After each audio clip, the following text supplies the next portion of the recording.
Mga kababayan nating seniors, kung kayo ay 60 o 65 pataas, pakikinig kayo ng mabuti sa video na ito dahil ang hindi ninyo malalaman ngayon ay maaaring magastos sa inyo ng libo-libong piso. Pebrero 21 na ang petsa na kailangan ninyong tandaan.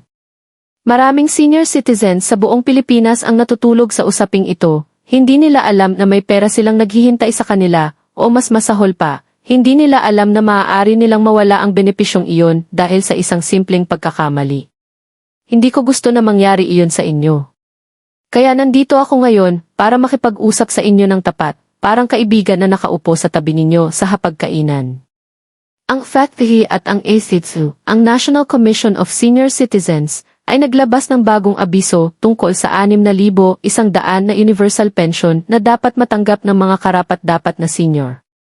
Pero narito ang problema, hindi lahat ay otomatikong makakakuha. May mga kondisyon. May mga bagong proseso. At mayroon ding mga senior na maaaring ma-reduce o mabawasan ang kanilang pension kung hindi sila mag-iingat. Ngayon, tutukuyin natin ang lahat ng iyon ng isa-isa, malinaw at simple, para walang maiwan sa dilim. Magsimula tayo sa pangunahing tanong, ano ba talaga ang 6,100 universal pension? Ito ay ang pinagsama-samang benepisyo na ibinibigay ng pamahalaan sa pamamagitan ng Social Pension Program ng SEF para sa mga indigent o mahirap na senior citizens na hindi nakatanggap ng sariling pension mula sa GSIS o anumang retirement fund. Sa madaling salita, kung ikaw ay 60 taong gulang pataas at wala kang sariling ISEF o GSIS pension at ikaw ay nakalista bilang indigent senior sa iyong lokal na pamahalaan, ikaw ay karapat-dapat dito. Ang 6,100 na ito ay katumbas ng 500 bawat buwan na ibinibigay ng quarterly o tuwing 3 buwan. Kaya sa isang quarter, makakatanggap kayo ng 1,500. Ngunit narito ang bagong update, ang pamahalaan ay nagsimula ng mag-release ng catch-up payments para sa mga senior na napalampas ang mga nakaraang payout dahil sa administrative delays. Iyon ang dahilan kung bakit ang ilang senior ay makakakuha ng 6,100 sa isang pagkakataon. Ito ay ang naipon na hindi naibigay na halaga para sa buong taon o higit pa.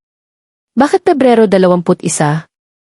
Ayon sa pinakabagong abiso mula sa SEFI, ang Pebrero 21 ay isa sa mga itinakdang petsa ng payout para sa ilang rehiyon at munisipalidad sa buong bansa. Hindi ito pare-pareho sa lahat ng lugar. Ang inyong lokal na SESB office ang magbibigay ng eksaktong petsa para sa inyong barangay. Kaya ang pinakamahalagang bagay na dapat ninyong gawin ngayon bago pa matapos ang video na ito ay makipag-ugnayan sa inyong barangay hall o sa pinakamalapit na SESB office para malaman kung kailan ang schedule ng payout sa inyong lugar. Ang maraming seniors ay napalampas ang kanilang pera dahil simple lang, hindi sila naabisuhan o wala silang kasama na tumulong sa kanila. Huwag hayaan na mangyari iyon. Kung mayroon kayong anak, apo, o kamag-anak, ipakita ninyo sa kanila ang video na ito. Maaaring kailanganin nila ang inyong tulong, o mas tama, maaaring kailangan ninyo ang kanilang tulong. Ngayon, pag-usapan natin ang isang bagay na hindi masyadong binabanggit ng ibang video, ang mga posibleng bawas o clawbacks.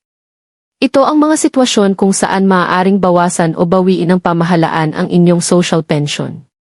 Una, kung natuklasan ng SEFB na ikaw ay nagsimula ng makatanggap ng ISEF o GSIS pension, kahit maliit lang, maaaring i-disqualify ka sa social pension. Pangalawa, kung ang inyong pangalan ay na-duplicate sa listahan, maaari itong magdulot ng pagkaantala o kaya ay huwag nilang ibigay ang inyong bayad hanggang naresolba ang issue. Pangatlo, kung lumipat kayo ng tirahan at hindi ninyo na-update ang inyong impormasyon sa lokal na FEVI, maaaring mayroon silang maling address o hindi makita ang inyong record.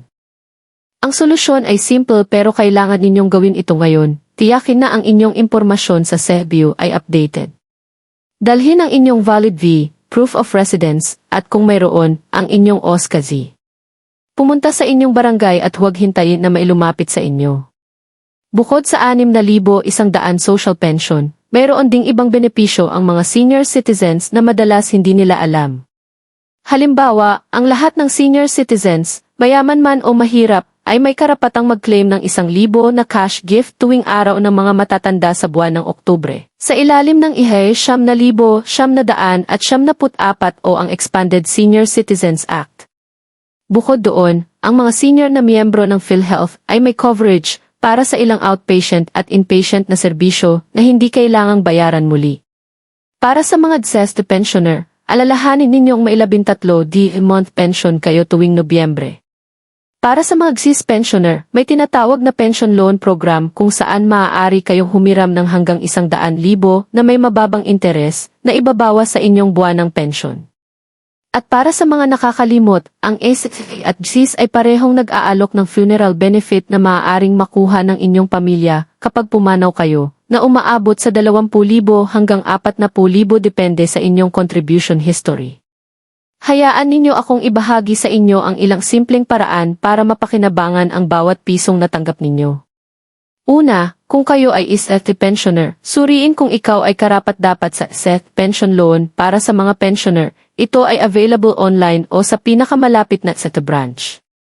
Pangalawa, huwag palampasin ang inyong quarterly na pakikipag-ugnayan sa pamahalaan. Ang ilang pension ay napapaantala dahil hindi na-verify ang buhay ng pensioner. Ito ay tinatawag na e-life verification at kailangan ninyong personal na pumunta o magpadala ng kinatawan na may notarized na pahintulot. Pangatlo, kung kayo ay tumatanggap ng pension mula sa SSA o GSIS at sabay na nakatanggap ng social pension mula sa SEBI nang hindi dapat, ibalik ito ng maayos at agad.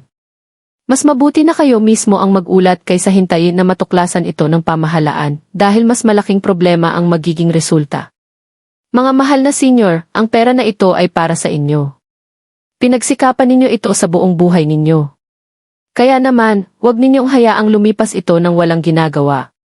Makipag-usap sa inyong pamilya, pumunta sa barangay at huwag mahiyang magtanong.